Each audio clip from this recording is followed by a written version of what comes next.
Hello बच्चों, कैसे हैं आप। स्वागत है आपका डिपार्टमेंट ऑफ एजुकेशन की इस 24 सितंबर यानी कि 24 सितंबर की वर्कशीट में। जैसा कि आप देख सकते हैं वर्कशीट का नंबर है 35 यानी कि 35 और वर्कशीट है क्लास 10th के लिए। इंग्लिश की वर्कशीट है, ये एसएसटी के लिए अलग से वर्कशीट है, आज अलग से वीडियो है वर्कशीट के लिए। तो चलिए हम स्टार्ट करते हैं। आज हम पढ़ने वाले हैं इंग्लिश में फर्स्ट लाइट बुक का एक चैप्टर जिसका नाम है नेल्सन मंडेला। सेकेंड चैप्टर है ये आपकी बुक का। Nelson Mandela a long walk to freedom इस चैप्टर का नाम है। इसमें हम नेल्सन मंडेला जी के बारे में पढ़ेंगे जो कि साउथ अफ्रीका के पहले ब्लैक प्रेसिडेंट थे, ठीक है। और 3 सेंचुरी से भी ज़्यादा उन्होंने क्या किया वहाँ पे, मोर देन 3 सेंचुरीज उन्होंने वहाँ पे रूल किया। किसने? पहले वाइट्स ने रूल किया था 3 सेंचुरीज एंड उसके बाद कहीं जाके पहला ब्लैक प्रेसिडेंट बने थे वो। तो उन्हीं के बारे में हम पढ़ने वाले हैं। तो चलिए स्टार्ट करते हैं। Nelson Mandela has become South Africa's first black president after more than 3 centuries of white rule. Mr. Mandela's African National Congress Party won 252 of 400 seats in the first democratic election of South Africa's history. तो south Africa की history में जो पहला democratic election हुआ था उसमें वो 252 सीटें जीते थे 400 में से। The inauguration ceremony took place in Union Building Amphitheatre in Pretoria to ठीक है। जो यहाँ पे जो इनाग्रेशन हुआ था बेटा वो प्रिटोरिया में जो एम्फी थिएटर था वहाँ पे हुआ था। बहुत सारे पॉलिटिशियन ने, बहुत बड़ी बड़ी डिग्नेटरीज ने, मोर देन 140 कंट्रीज से वहाँ पे लोग आए थे बेटा उसको अटेंड करने के लिए। एंड कहा जाता है कि never again will this beautiful land experience the operation of one by another said Nelson Mandela. उन्होंने कहा था कि भाई ऐसा पता नहीं कभी फ्यूचर में हो भी या नहीं कि भाई इतनी सारी डिग्नेटरीज एक साथ एक जगह पे एक चीज़ को एड्रेस करने के लिए आई थी। Jubilant scene on the streets of Pretoria followed this ceremony with blacks whites coloured celebrating together more than 1 lakh South African men, women and children of all races sang and danced IOB। तो बेटा क्या किया था वहाँ पे, अब बोला है कि 10,000 से ज़्यादा जो साउथ अफ्रीकन औरतें, आदमी और बच्चे थे उन्होंने वहाँ पे जो नेशनल एंथम था उसको गाया था। On the day of inauguration I was overwhelmed with a sense of history. कहा है कि वो कहते हैं कि इनाग्रेशन के दिन मैं ओवरवेल्म मतलब बहुत ज़्यादा खुश था। किससे? सेंस ऑफ हिस्ट्री से, क्योंकि वो एक हिस्ट्री लिखने वाले थे, एक तरीके से हिस्ट्री में उनका नाम आने वाला था। अभी आप लोग भी उन्हीं के बारे में पढ़ रहे हैं। In the first decade of 20th century a few years after the bitter Anglo Boer war and before my own birth the white skinned people South Africa patched up their differences and created a system of racial domination against the dark skinned people of their own land। तो इस तरीके से हुआ कि भाई white जो skin के लोग थे बेटा, डिफरेंसेस थे मतलब दोनों के बीच में। The structure they created form the basis of one of the harshest most inhuman societies and world has never know.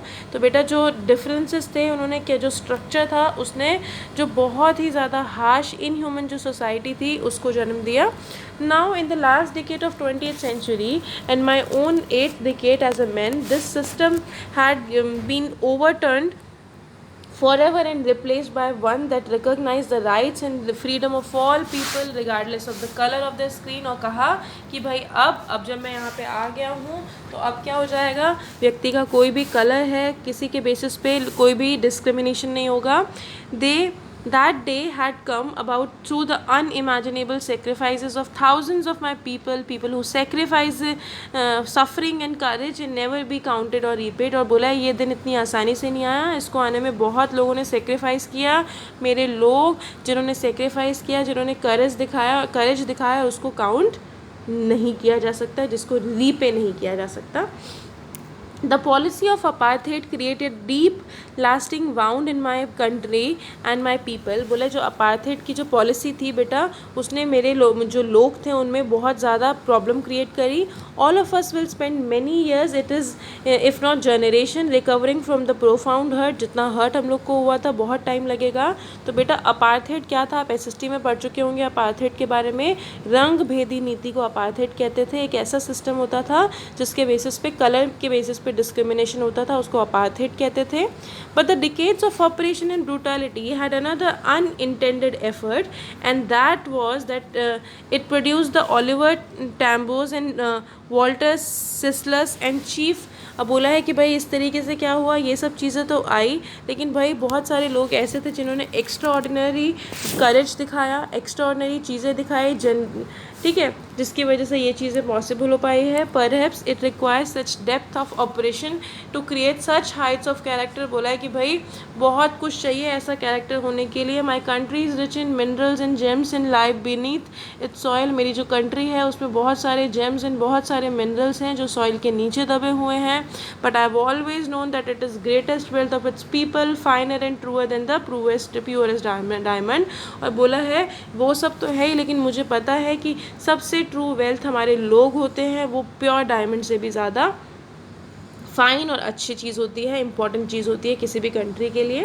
I have seen men stand up to attack and torture without breaking, showing the strength and resilience that defies the imagination. वो कहते हैं मैंने देखा है कि किस तरीके से आदमी टॉर्चर करता है, अटैक करता है किसी के स्ट्रेंथ को, किसी की जो कैपेबिलिटी होती है किसी चीज़ को सहने की, उसको.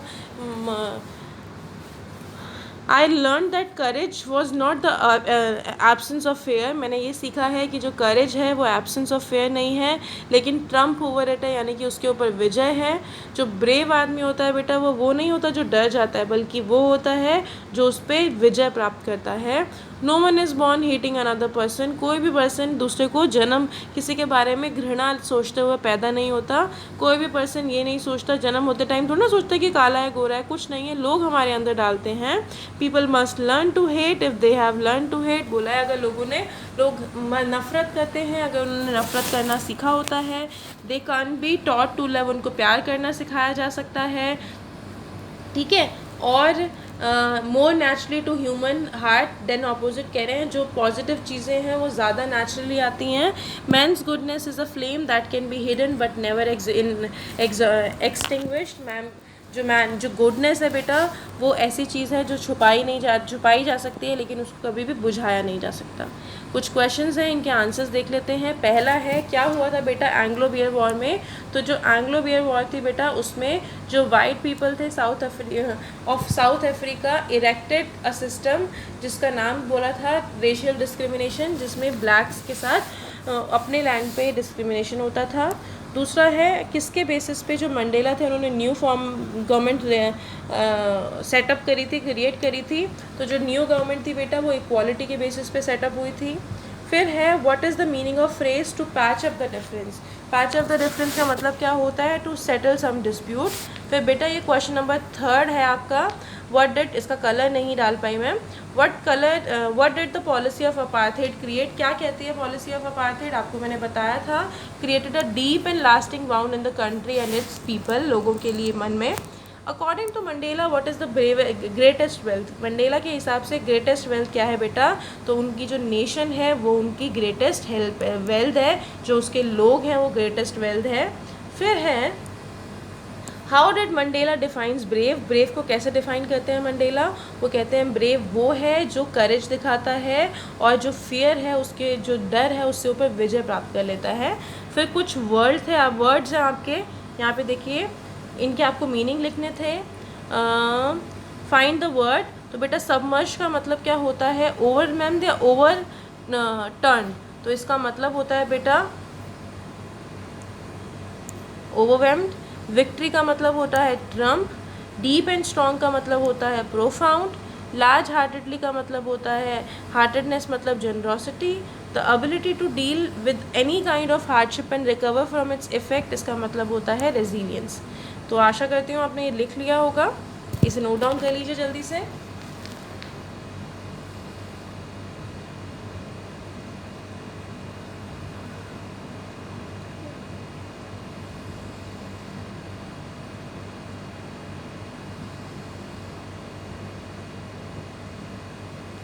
चलिए सेकेंड पार्ट है स्टूडेंट्स कोलाबोरेशन एक्टिविटी. स्टूडेंट की एक्टिविटी है एक, discuss with your friends on phone what differences do you see between real life heroes and real life heroes. तो रियल मतलब जो बेटा हमारी ज़िंदगी में असल ज़िंदगी में होते हैं, और रील मतलब जो टीवी में दिखाते हैं।